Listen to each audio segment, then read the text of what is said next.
like maybe like the some gold in jewelry, but I don't really own gold as an investment. Now that's not to say it's not a good investment. I mean, that's not really in my expertise, right? But all I can say is it's not really for me. Okay. All right. So I know there are lots of other gold bugs or gold investors, but Bitcoin is my gold. Right? Crypto is my gold. So I mean, I'm kind of all in on crypto.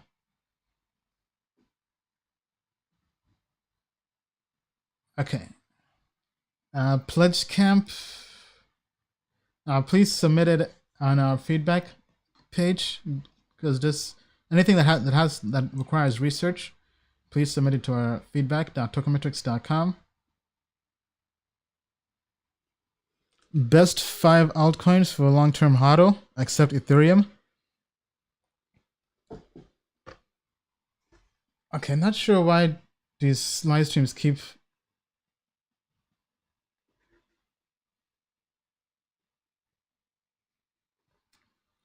Okay, apologies, guys. We are back again. It seems some people were cut off. Yeah, I don't know why YouTube keeps cutting off some of these videos. I'm gonna have to complain to YouTube. Okay, anyway. So, person is asking about best 5 altcoins. So we answer this almost every single week, but best 5 altcoins right now for us. So obviously not Bitcoin. Maker, Litecoin, Cosmos, Matic, Decred. In that order. Right, so Maker. So that's Maker, Litecoin, Cosmos, Matic, Decred. Now that's just for this week. That's not for the next 1 year. All right, but he's saying long term. Okay, sorry. So if we had to do long term, I would really just we'll have a new feature that's going to be launching that breaks everything up into long term and short term to make it easier for everybody to understand, because this does factor in kind of the momentum, which does make things confusing for and not really easy to decipher. But if we had to pick, so right now, based on today's analysis, altcoins that have potential for the next, for 1 year or longer, we have Cardano, we have Cosmos, and we have Hedera Hashgraph. Both of these are scoring over 70 in fundamentals and technology. So both of these. Okay, so I would say these 3 are really the ones to keep an eye on. James saying YouTube is freezing your stream on purpose.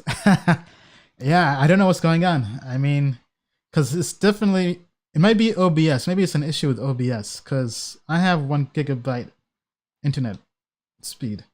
And that, right? So it's definitely not my internet connection speed. And I did limit the throttling speed for the stream, so I'm definitely not putting out too much bandwidth. So I have no idea what's going on. Right? So if anybody knows how to fix this issue, let me know. But it seems the streams keep on glitching. Okay, so let's see who else we have here. Okay, Hourglass is saying, how do you organize? Okay, hold on. Okay, hold on. Sorry, guys. Let me just give me 1 second here. 1 second. My family is asking me to give them my order. Okay, hold on. Sorry, guys. Just kidding. This is for 5 guys. It's our cheat day.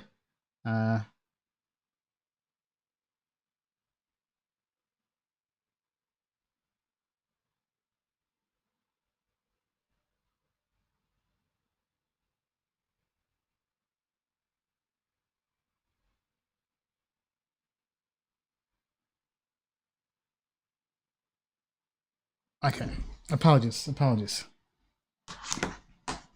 Hey, family first, family first. Okay. So the question from Hourglass, let me see if I can pull that up here. Okay, it's not. Anyway, so Hourglass says, how do you organize your life so you're utilizing the maximum efficiency of your time? I've started by creating an Excel sheet for every penny I own and where it's going. What's the next level look like? We back? Yeah, so live stream is back. So it seems you have two questions. So you're asking how to maximize efficiency, and then you're also asking about finances. I would say, how do I maximize? I'll just share what I personally do. Now, my schedule is totally different from everybody. Like every time I tell people my schedule, they're like, "What?" But so a day in the life of Ian Valina. I wake up like usually. I wake up. I would say about half an hour before my first meeting. So let's say I block off my calendar. My calendar is only available to start booking after 10 a.m. Eastern time. So I usually wake up around 9:30 or so. I mean, sometimes I just oversleep, and I mainly because I sleep and work late at night because I'm kind of a workaholic. But sometimes I'll wake up and take a meeting in bed, right? Because our team is global and we work mainly via video calls on Zoom. So dealing with international, right? Like for example, our developer is in India, and they're like right now it's morning over there. So if I have to talk to him, since sometimes I have calls with him at midnight, at 3 a.m. But anyway, I wake up around 10 a.m. My entire day is always planned out on my calendar. So I have my calendar app here on my phone, on my computer, on my desktop, everywhere. I have notifications, so whenever there's a meeting coming up, it pings me on my phone, on my desktop, everywhere basically. So I try not to miss meetings. So that's why usually I always make meetings. But anyway, my entire day is always scheduled out. Now there's some days where I don't really have much going on. Where, for example, I only have like 2 meetings that day. Maybe one at 10 and maybe one at 5. So in between then, I try to just do research on stuff. So I've been reading lots of white papers, just learning more about how projects that are doing well with staking and governance have done it. So looking into projects like Tezos, Cosmos. We read Bitcoin's white paper. I read Dash's white paper trying to just understand how they do governance because I really like their model. Read Energy's white paper to see how our friend Tommy World Power does, because Energy has done well with building a community. Just researching, I went through and read the Helium white paper because I'm like, if I'm going to be mining this stuff, I should know like all this technical stuff. So I was reading that. But for the most part, my days works. I work from anywhere from 10 a.m. to 6 p.m. Sometimes it's only like 12 to 6 p.m. But that's usually what I call my first sprint. My first sprint. Then I'll take a break for like, it could be 2 to 3 hours. Have dinner. So I've been doing intermittent fasting. So I skip breakfast and lunch. I don't really eat anything until evening time. So I do that. Then I just de-stress. So what I typically do is I watch shows I like. So I like basketball. So I watch The Jump. And I also watch Jalen and Jacoby on ESPN on demand on the app. Have some dinner. Depends. If it's not winter, typically I like to go out and play basketball outside for like an hour while listening to a podcast. Then at night, I do my second sprint, and it typically varies. Now, I would say the night sprint is where, in a way, you kind of So the first sprint is when you're staying on track with the world. But if you want to be great at anything, you have to work harder than other people. So the second sprint is when you kind of pull ahead. So my second sprint depends on how busy I am, but sometimes I can work from 9 p.m. to 4 a.m. Sometimes I can work from 9 p.m. to just 2 a.m. Or sometimes it's just I'm not even working per se, but I'm learning, right? So one thing I've been doing is because nowadays I've not been traveling that much. I've not traveled since October, and coronavirus is definitely not helping as well. Because I am so I am supposed to be speaking at a conference in Russia in April, but I'm not sure if I'm gonna go yet because coronavirus stuff has been. I mean, it's no joke. But anyway, let's say I don't feel like working. Let's say I just want to de-stress. If I'm not watching Netflix at night, I play lots of video games. I play 2K, FIFA here and there. Even I try to make that productive because I feel like just playing video games by itself is basically wasting time. But I make it productive by muting the audio, and I listen to an audiobook or I listen to a podcast. So for instance, like last month I went through 3 audiobooks in a week from playing video games at night. So something that most people would view as non-productive was very productive for me. And in a way it was very productive as well because I might not even find time to listen to those audiobooks had I not sat down and played video games. So anyway, that's kind of my schedule. It's different from everybody, but long story short, I try to schedule everything out on my calendar. And then if I do have free time, I try to use that to just learn. And then I try to maximize my day by using my free time as well to learn. That's how I get through audiobooks a lot. So I've been averaging usually an audiobook every week. If I'm busy, maybe every 2 weeks. But I use Audible. I love audible.com. So I use that a lot to just go through audiobooks. So right now I've been going through audiobooks. Actually, even before this live stream, I was here on a Sunday. I was playing 2K while watching videos on Howard Marks investing. Right, Howard Marks from Oak Tree Capital. He's a great investor, billionaire investor. So I watched like 2 videos of his on YouTube. They're like an hour long each while I was playing 2K. So that's how I get time to sit down and listen to all this stuff while kind of multitasking. Jane says, come on, Ian, next question. Okay, is this live? Yes, Detail Television, this is live. Now there is a slight delay with the stream because it's just there's a buffer, but that's really it. Anyway, back to the question. No more rambling. Okay. XRP is doing an IPO. How come? Well, XRP is looking to raise capital.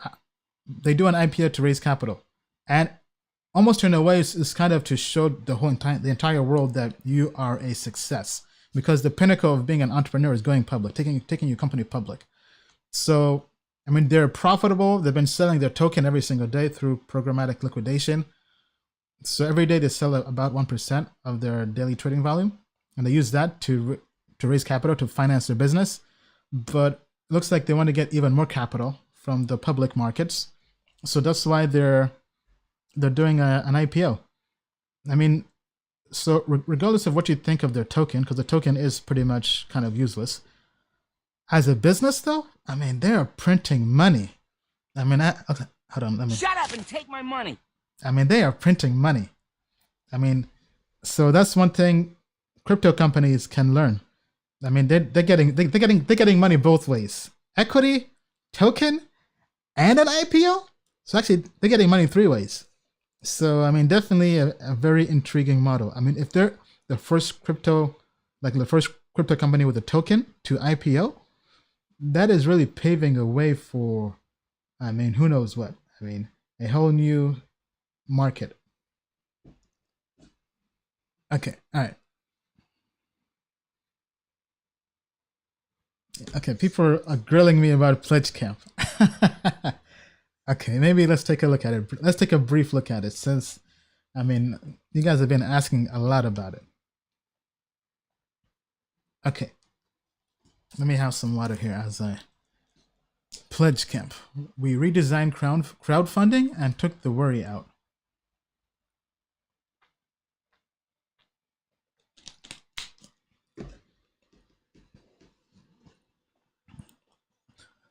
Excuse me. Okay, okay, I'm not seeing anything about a token. I think we went through this before. Okay, so I see here Boxmine did cover it.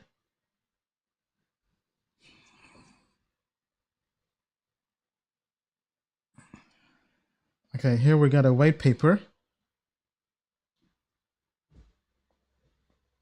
English.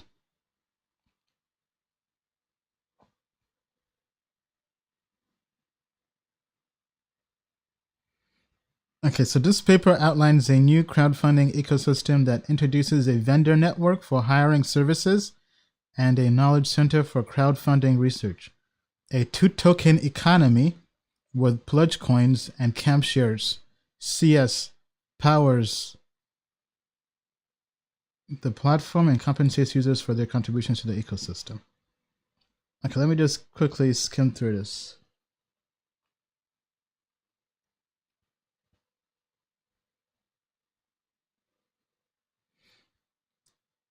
Okay, Randy Zuckerberg of Facebook. Is this Facebook? No, no, I think that's Cheryl. Never mind. Founder of Zuckerberg Media and author and radio host.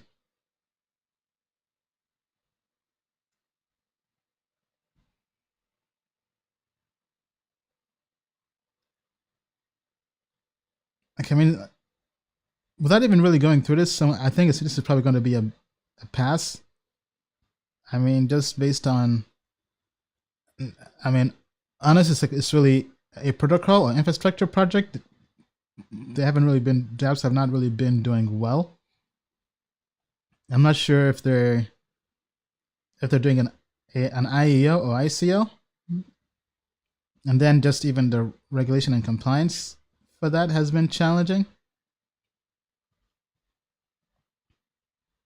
So unfortunately, it is tough to say much. Okay, so let's look at this. Pledge coin, ERC20 token on Ethereum.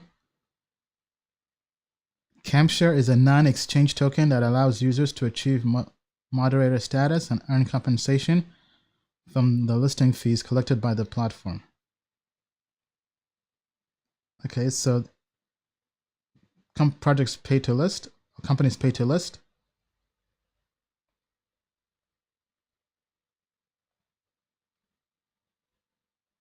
Okay.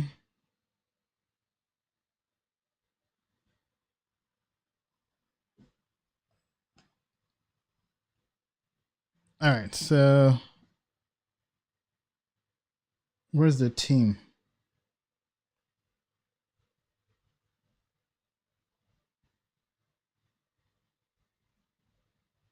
I'm not saying anything about the team.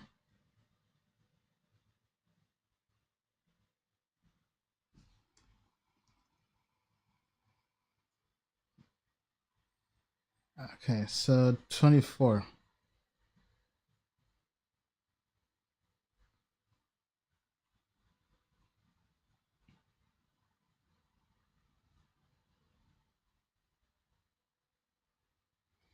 Okay, we got 3 founders, 4. Okay, large development team here.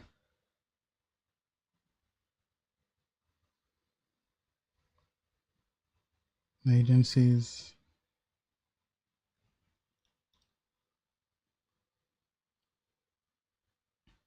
I mean, they didn't really put much about the team's background. They just put names.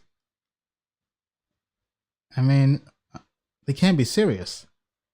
I mean, they just put names without really putting much. So, like the founder, Jay Choi. I mean, I don't know how many Jay Chois there are. I mean, LinkedIn got 1,400 Jay Chois. I mean, okay, so now let's go to LinkedIn here. Let's copy and paste this. Jay Choi. Okay, is this the one? Pledge Camp. Okay, no LinkedIn. Okay, I mean it's surpassed just based on that. I mean, didn't really give much info on the team at all. Right? It's almost kind of like an anonymous team. So I mean, it's surpassed just based on that. So hopefully we'll put that to rest. Now that's just our opinion. Obviously, everybody's entitled to their own opinion. But yeah, that's really it. Okay, next question. Can crypto become the safe haven for human beings?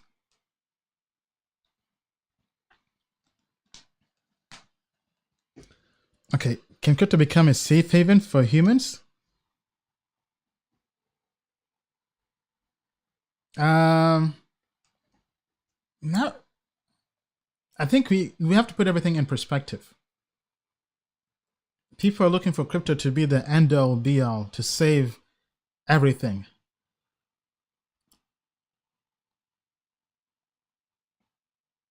I mean, so I'm trying to think about this before I start blabbing.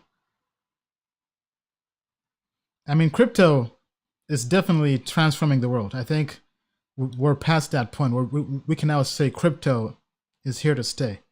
I mean, we've seen what Bitcoin has done, especially to people in emerging markets and the developing world, protecting them from hyperinflation, protecting them from political risk, from currency risk.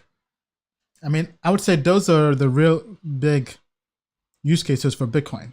Bitcoin is a nice hedge and a safe haven from political risk and from currency risk. Currency risk being hyperinflation. If you, for example, if you're in a region where you think you're going to experience hyperinflation, I mean, perfect example is Argentina. That's why Bitcoin is big and popular in Argentina, because Argentina has gone through inflation issues, and Bitcoin has been a way for people to store their wealth.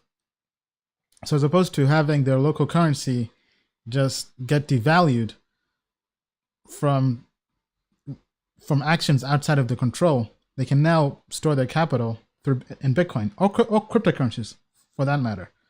Then it's a safe haven from political risk, because in other countries, the government can just go and seize your bank and take your assets, right? Whether you're going through political persecution or just the government just wants to take your money.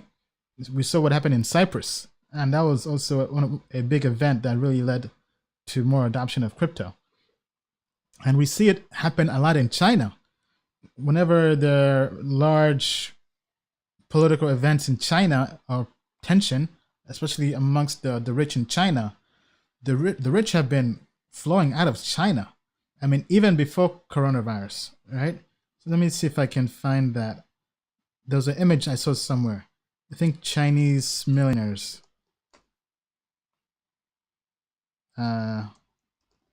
Leaving China. Let me see if I can find that image.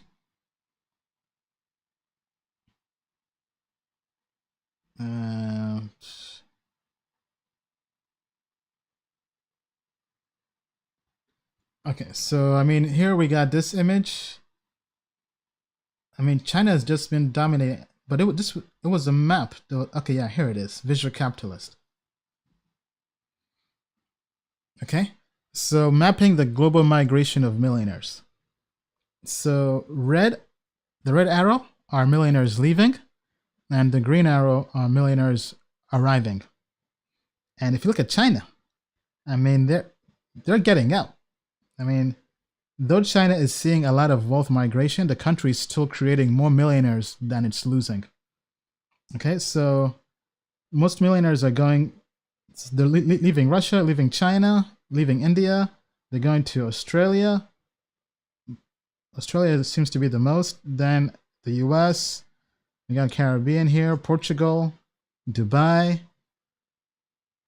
So, I mean, this is definitely something, but this is not just for millionaires. This can really be for anybody, right? So, I mean, to go back to the question at hand, can crypto be a safe haven? I think under those points, it definitely is. People who are trying to protect their wealth from political risk, currency risk, or just the country, and just control their wealth. I think it's definitely a safe haven for that. But let me know what you guys think. James says Chinese millionaires live in London. Yeah, I mean, London has lots of millionaires for sure. London, Singapore. Okay, all right. Next question here.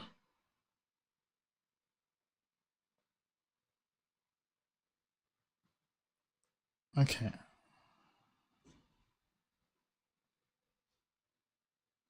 Okay, so somebody's okay. This isn't a question. This is more of a comment.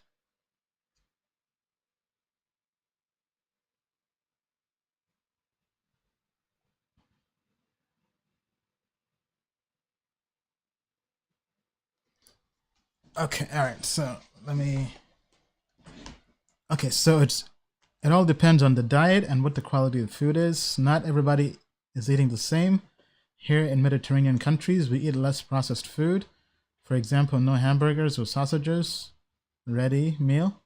Yeah, I think you're talking about the question about how much it takes for an average family of four to eat for a month.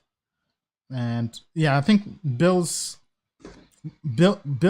probably looking more at the American family who wants to eat the nice American meals. I mean, because even with this, I mean, because you guys know I'm African, we come from Uganda, so I mean, we used to very humble meal, rice and beans. I mean, growing up as a kid, we had rice and beans because we didn't come from wealth, so rice and beans we got by. I mean, even nowadays, my parents really, for the most part, just cook food at home. I mean, they go out to eat maybe once a week at the most, right? But for the most part, it's rice. Right now, it's mainly lentils. We eat lots of lentils, avocado, bananas, some African foods. So matoke. Anybody out there in Uganda who had the plantain? It's kind of like a banana but green and fatter. Cassava. What else? Spinach. I mean, if anything, the Crypto World Tour got me fat. Coming back home, whipped me back in shape. But anyway, back on topic. Okay, let's take a question here from YouTube. Hi Ian, what about BTC? Do you think more bearish? We talked about BTC earlier in the show. BTC were very bullish at the moment. I mean, you basically just want to do the opposite of what you think you would. Yeah, do the opposite of what you think you're supposed to do. So when everybody, or rather, do the opposite of what the masses are doing. If everybody's talking about, hey, coronavirus, markets are red, there's blood in the streets, that's the time to buy.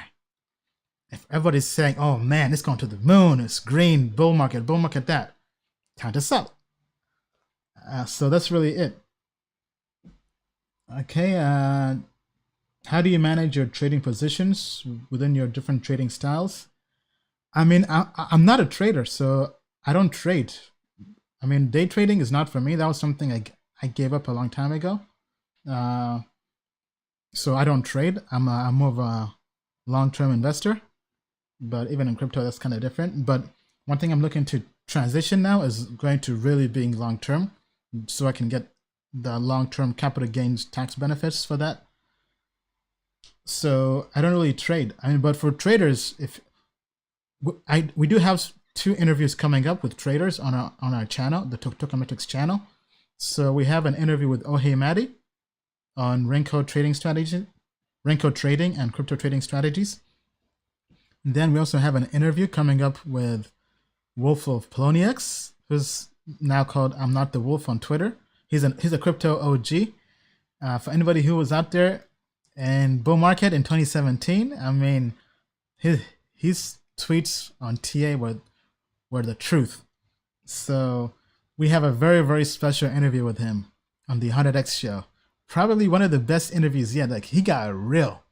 I mean, he talked about his story of how he went from being in jail, being homeless, to becoming a six-figure crypto trader. And at the peak of the bull market, being a crypto millionaire. So I think for anybody out there who's a trader who wants to achieve financial freedom, I mean, that's definitely a good story. So guys, stay tuned. That should be, it should be going live sometime in March, probably in 2 or 3 weeks. So definitely check that out. Make sure you're subscribed to our YouTube channel if you haven't yet already. Turn on notifications so that you get the alerts. All right, and that's only on the Tokemetrics channel. That's not on the Diary of a Made Man channel. All right, back to the AMA. Okay. Trump administration considers proposing new tax incentives for stock buying to stimulate the inevitable. What do you think, Bill? Okay, so Bill has left us, unfortunately. Okay, so but he's saying though, Trump administration is proposing new tax incentives for stock buying. I mean, so they've been doing this for a while. They've been propping up the equities markets for a while. They keep on injecting capital, quantitative easing. I mean, because that's what they can do. They can keep on printing more money. So while we're in the biggest bull run in a while, over 10 years, people think that this can crash. But if they keep on printing more money, it might take a long time to crash because the markets can stay irrational longer than you can stay solvent, longer than you can not get wrecked. So just because something is supposed to happen, it doesn't mean it's going to happen immediately. So, I mean, I think they definitely will keep propping up the equities markets. And it makes it very tough to really assume things are going to get worse. So if anything, I don't think things are going to get worse at the moment because they'll keep on propping it up until it reaches a point where it's like a balloon and just pops. So, I mean, to answer the question, they'll keep on pumping it up. So, I mean, be ready for the worst, but don't expect the worst to happen, if that makes sense. So, be ready for the worst. So, have a backup plan, right? Be ready for a recession, but don't assume it's going to happen, right? So, I think that's probably the best way to kind of hedge that. Okay, can you unban me on Twitter? Luckier83, you banned me for saying your shows. Yeah, sure. Let me pull you up here on Twitter.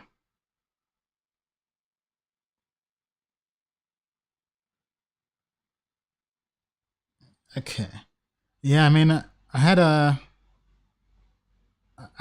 a very rough policy on Twitter. I ban and ask questions later because Twitter has so many trolls. So my apologies if I didn't ban you. I just looked you up. I didn't ban you.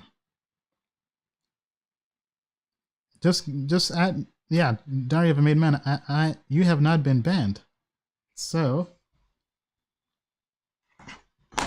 okay, Mostube says Ian, all the African food. Yeah, I mean, African food, the stews, all that.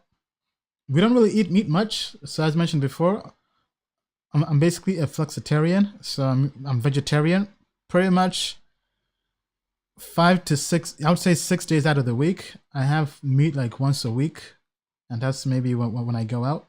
But at home, don't really eat meat, and so far it's worked out well for me. I lost over 20 pounds. Okay, next question. All right, so many crypto YouTubers are talking about global resets or global depressions. Reset of debt, financial institutions, government. Where do you see the world going to in a 6 to 60 month period? Oh man, I mean, global reset. This reminds me of Mr. Robot, the show. So I love that show. I watched the first 3 seasons. I haven't yet watched season 4, so don't spoil it for me. But that's what they want to do in the show. It's basically F Society, which is kind of a knockoff of Anonymous, the hacker group. They want to hack the entire this evil corp, this big company, and wipe out all the global debt in the world. And this reminds me of that. So Bernie Sanders kind of has the same strategy. Well, not for the entire global debt, but for student loans. And I mean, quite frankly, I mean, I'm okay with it, but I don't like it as well because I paid off my student loans even before the crypto bull run. I paid off. I had over 60 grand in student loans that I mean I didn't even need because long story, but basically my grad school professor screwed me and I didn't get my TA role, so I didn't get any scholarship. But anyway, so I ended up with loans.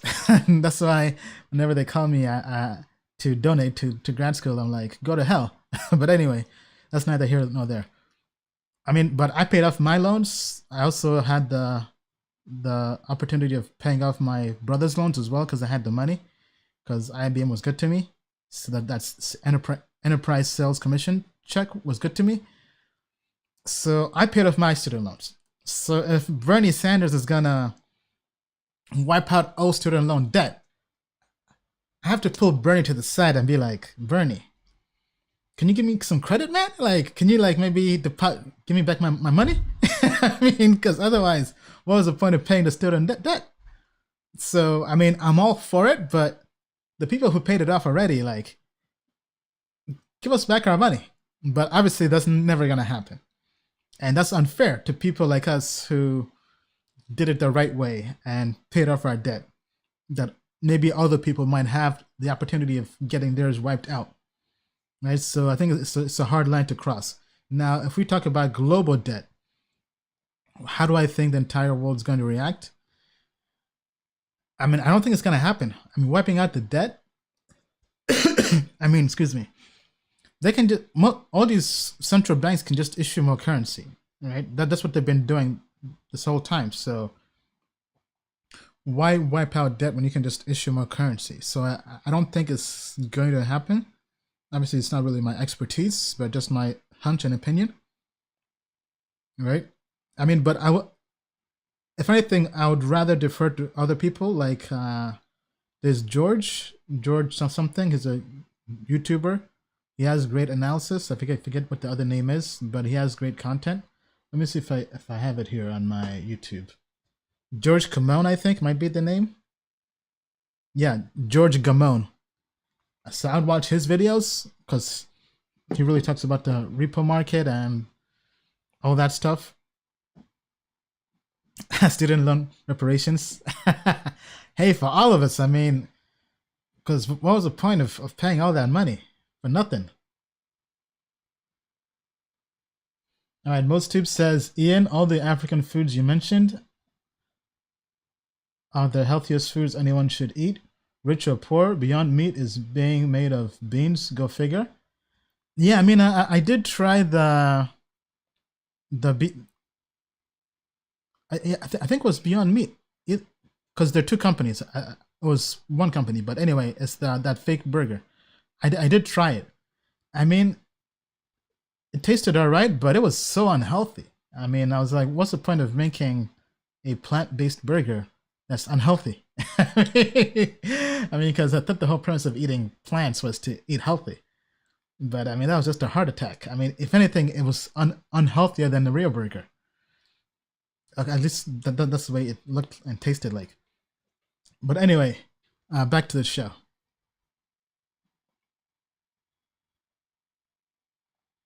Have you looked into Neo 3 yet? Or the head of NGD over in Seattle, John Davedos, who was also head of .NET at Microsoft and scaled Microsoft Digital, and how he is linking Neo and Microsoft Azure?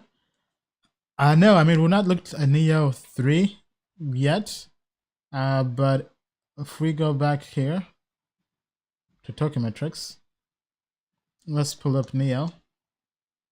Neo is 22 in the Moon Index, so I mean that's not bad. The TA is bullish, so I mean it's definitely not so bad to have in the portfolio.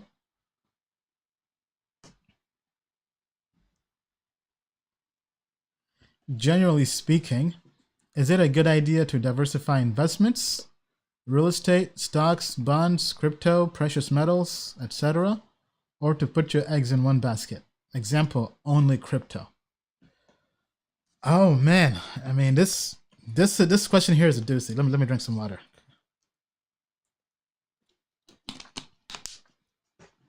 I mean it's a doozy because you have two schools of thought.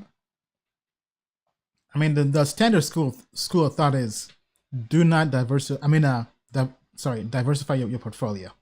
This is what everybody else tells you to do, and I would say yes, if you are a passive investor, meaning somebody who doesn't have the time to dedicate full time into investing, diversify your portfolio. Right? This is from index fund investing, ETFs, mutual funds, what have you. Just diversify across the board. Call it a day.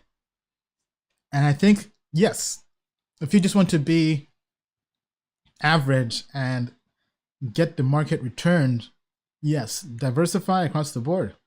But then you have people like Warren Buffett who says diversification is for dummies. He says if you know what you're doing, you don't diversify. But then again, Warren Buffett is a professional, full-time investor. He reads annual reports every single day for a living. Like he just wakes up and just reads all day long. And if you have a 9-to-5 job, you can't do that. So I would say if you're not full-time investing, diversify.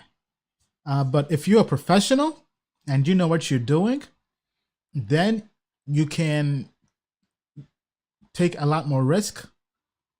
However, I still think in my opinion, you should have some form of diversification overall, right? Might not be the typical index fund strategy or investing in everything across the board, but I do think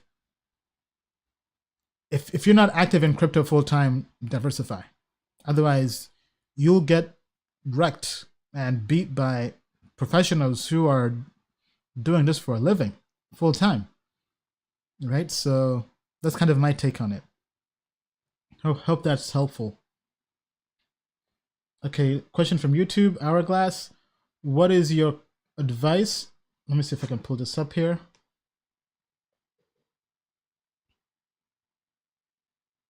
Okay, why isn't Restream showing these chats? Anyway. All right. So he's saying, what is your advice on creating a business on YouTube for tax write-offs? Also, what is the benefit of creating a business for investing? In your experience, thanks, Ian. You are fire. Hey, thank you. Appreciate it. Appreciate it. You are fire too. Okay. All right. First of all, I'll preface by saying I'm not a tax professional or accountant or CPA or lawyer. Consult a tax accountant, CPA, or lawyer for tax advice and legal advice. This is just my opinion. But creating a business for YouTube, I mean, that's a good way to start, because with a business, you have business expenses, which are tax deductible. So, for example, if you create a studio, if you buy camera equipment like this microphone, like the sound mixer I have, all that is tax deductible, right? So that could be helpful for your business, I take it. But I mean, what is the benefit though? Benefit for investing? It depends. Also depends on your jurisdiction, where you are. I mean, so maybe you want to invest in an entity, right? So you create an LLC, and that's the investment company that you use to invest, which means you have to have a business bank account and other things like that, right? Because then you could also probably kind of give shares to the company to other people. But I mean, kind of like back Berkshire Hathaway with Warren Buffett, right? That's a company, but they use that as a holding company to buy other companies and make investments. So I mean, everything varies and depends. But having a business is almost always a win, just for being able to kind of separate your personal and your business. So if you have business activities, being able to kind of silo them into an LLC, and you also get legal protection, because as opposed to being a sole proprietor where something happens, they come after you, everything is being done under the entity. The entity, according to the law, is its own imaginary person. So if the LLC does something, right, it's the LLC that's at fault. It's kind of like creating a firewall for protecting your wealth, your assets, your legal risk. So I mean, long term, they're typically a win. Okay, Rebecca is saying, what about Icon, ICX? So we did look into that. ICX.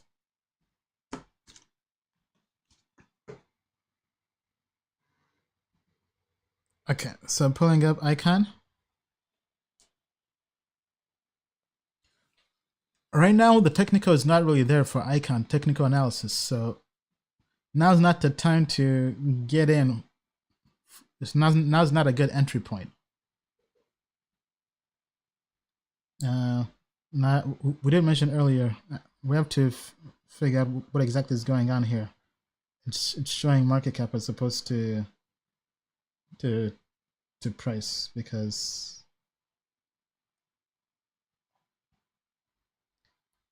anyway. But yeah, I mean, technical analysis is neutral at the moment. So, but I mean, long term though, Icon has been pretty decent. It's just now the TA is not really there at the moment. All right, let's go to the next question.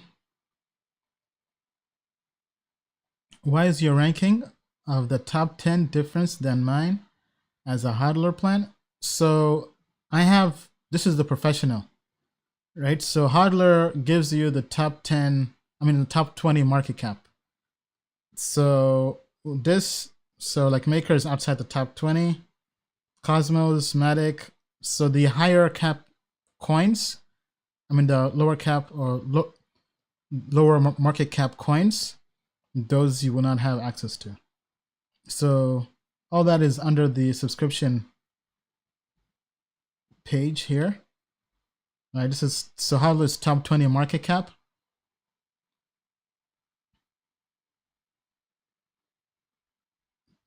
Right, then all these others as well.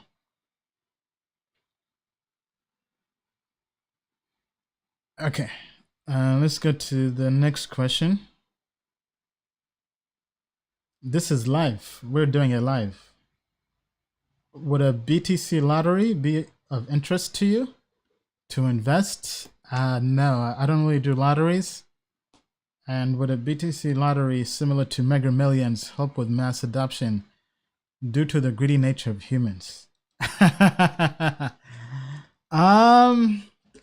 Possibly. I mean, I don't really believe in lotteries because it's luck, and it's, if anything, lotteries are a great business model. I mean, preying on people's dreams and hopes of getting rich. But will a lottery help with mass adoption? You know, I don't really. I mean, because there are crypto lotteries already, and they haven't really helped with mass adoption. I mean, but possibly. I mean, because airdrops do help, because people. I mean, I've seen people move mountains for airdrops. I mean, especially if somebody's let's say you're a student or whatever, don't have any money. Some students made bank on the ontology airdrop, right? So I could see that happening possibly, but I mean, it wouldn't really be my first choice of ways to get mainstream adoption, though.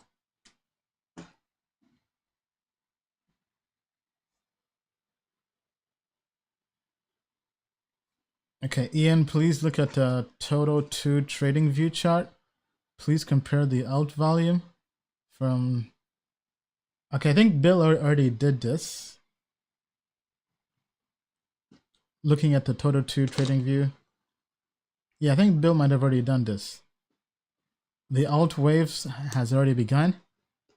Yeah, I mean, alt season, we think 2020 is definitely going to be alt season. That's what Bill has been saying in our newsletters and on other shows as well. So I mean, we're very, very optimistic for crypto in 2020. I mean, unless this coronavirus thing gets even worse and causes mass pandemic and crashes all markets. But overall, I mean, we're very bullish because you have Bitcoin halving, Ethereum 2.0, DeFi, I mean, all these other things happening. So we're very bullish on, because all the fundamentals for crypto as a whole have changed. Yeah, so what other events? So I mentioned, the question is, besides the halving, what events do you see as major events for the space? I would say, good question. So the major events I see for the space, besides the halving, Ethereum 2.0 launch, I would say Telegram Ton. Now the SEC is supposed to, I think, well, not the SEC, but the judge in the Telegram Ton case versus the SEC, the Securities and Exchange Commission, they're supposed to come to a decision on April 30th, I believe. And depending on what the judgment is and ruling is, that could be pro or negative for crypto, right? If Telegram wins, oh man, I mean, to the moon and beyond. I mean, if they beat the SEC and say, hey, we're not a security, that's huge, because everybody else can then use that as precedence. But I think it's going to take a while, because whoever loses will just appeal, I believe.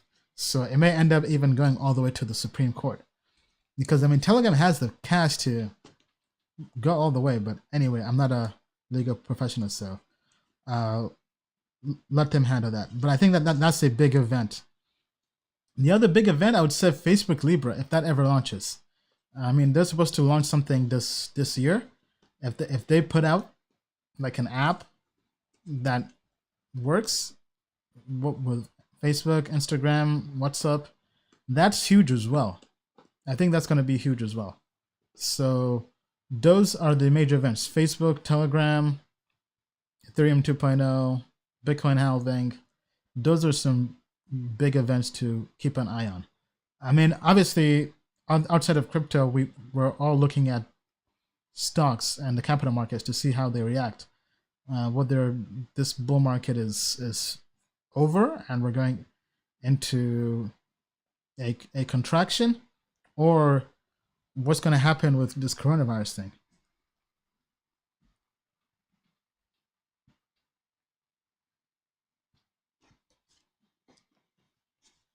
All right, so I heard Coinbase plans to use Matic Network for payment acceleration. I haven't heard of this, so can't really comment much on this, but I do think that's possible, because Coinbase Venture did invest in Matic Network. So I mean, that is possible. Okay, this question I already answered on the YouTube comments. Well, this I can't really help you with, because this I did not do. Okay. Hey Ian, I have $50,000 and willing to be a millionaire in the coming bull run. With specific coin do you think I should look into? And yes, it's not financial advice. I mean, I can't give you financial advice, but if I myself personally had $50,000 to invest, how would I invest it? I mean, I would assume I'm not full time into crypto, so I would diversify my portfolio. I would, first of all, I would definitely join Tokenmetrics. I would join under the, I would join under the investor or the professional plan. And then I would go and build my portfolio. So I would pick a particular interval to balance my portfolio. Let's say you're looking to invest and rebalance your portfolio every week. So on a weekly basis, every Sunday you rebalance your portfolio, and you're willing to put up with the extra loss in money in via fees for trading a lot, for swing trading a lot, but for making sure you have the right portfolio. Then I would just come here and I would just put 10%, so $5,000 into each of the 10, and just have an equally balanced portfolio. So Bitcoin, Maker, Ethereum, Litecoin, Cosmos, Matic, Decred, Binance, Holo, Basic, Attention token. And then every Sunday night, 6 p.m., maybe rebalance that, maybe sell, take profits on the winners, and buy on the losers. And if one drops out of the top 10, get out of that one and buy the new one in the top 10. And I would just kind of do it like that. Or maybe if I don't want to trade as much, I would just trade, maybe rebalance the portfolio every month, every quarter, something like that. But that's the strategy I would use. Now, that's not guaranteed to make you a millionaire, but I think it's almost in a way a form of factor investing, of having exposure to projects that could perform well in the next bull run. Neo can do everything ETH can do and is aiming to be the B2C blockchain leader, DeFi leader, and can do it all better. Neo can implement change and updates instantly, where areas ETH requires more time on agreeing. Well, I mean, all I can say is all the projects and founders I've met who have tried to build a Neo have told me that it can't work. Like, well, not can't work, but they've told me that the marketing is ahead of the development. I mean, so like Red Pulse hasn't done anything on Neo, pretty much. Phantasma, a project I invested in and advised in, ended up ditching Neo to build their own blockchain. So almost all the Neo projects, I mean, I don't really know any Neo project doing well. If anybody knows, please comment in the comments. But I mean, almost all of them have either ditched Neo, or they've just, because there was even that exchange that ended up shutting down. There was a Neo exchange that shut down a while back because Neo couldn't handle whatever they're trying to do. I think they're building a DEX, I believe. So I mean, overall, other developers have not really liked Neo. So I mean, but that's just kind of from them. But in our in Tokenmetrics, it's 22 on the Tokenmetrics. So I mean, it's not too bad, but I think just be cautious and don't believe the hype too much.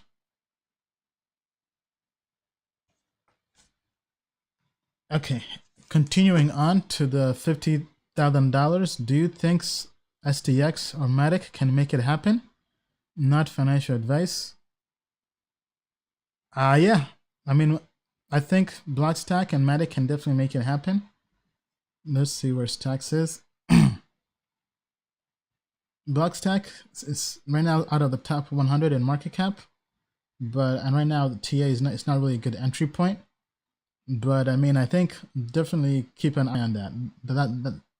To us, that's been a pretty good project right now, just kind of based on how things are, because it's still relatively new.